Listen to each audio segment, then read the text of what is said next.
The first thing to note, as Elspeth also did, is that this phrase, sustainable materialism, is not a terribly familiar one. Yet its two components, sustainability and materialism, definitely are. So I want to begin by taking a look at those one at a time and note some similarities there. This two-day symposium has come about under the umbrella of the Climate Change Network. And what we wanted to do in this particular event was to think about some of the positive ways that we might be able to move forward in a climate-changed world. We've picked up the idea of sustainable materialism, playing off the two ideas that are commonly understood. Sustainability, which has had a lot of purchase in ideas about changing different ways that we approach the non-human world, and materialism, which is a way of thinking about the very grounded nature of what we do. So bringing these two ideas together has been a way to develop and to think about new approaches to problems and issues in our environments. The closer we look, the more it becomes clear that values, interpretations, and judgments are inextricable from the material practices of our lives. Part of the answer to what is sustainable materialism is about quantity. It's about consumption, how much we're all consuming and how much we all need.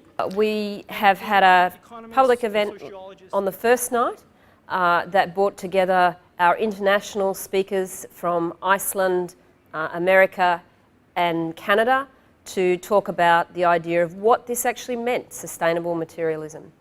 We've looked at politics, we've looked at fish and animals, and we've looked at wetlands and places that people both live in and places that help to sustain not just our communities but our larger, broader world. Today, we've split that idea up into three different sectors: water, food and energy, as the three material ideas that flow through this idea of sustainable materialism. Three themes that are very important for climate change and for sustainability for going forward for the future. We looked at particular case studies as ways of thinking about some of these broader and bigger pictures. Ideas about what culture means, how we value human life and non-human life across the world.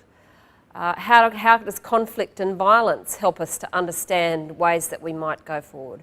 Renewable energies and the flows as they flow between those who are advantaged and those who are disadvantaged. For the first time in the US, there's an increasing number of farms. The decrease has shifted and there's an increasing number of farms. That's led by small farms, by urban farms, by rooftop gardens and farms.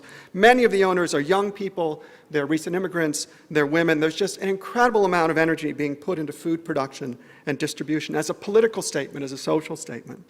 We particularly looked at food, which was very important for all people of the globe, but especially in the way that it flows between various different places.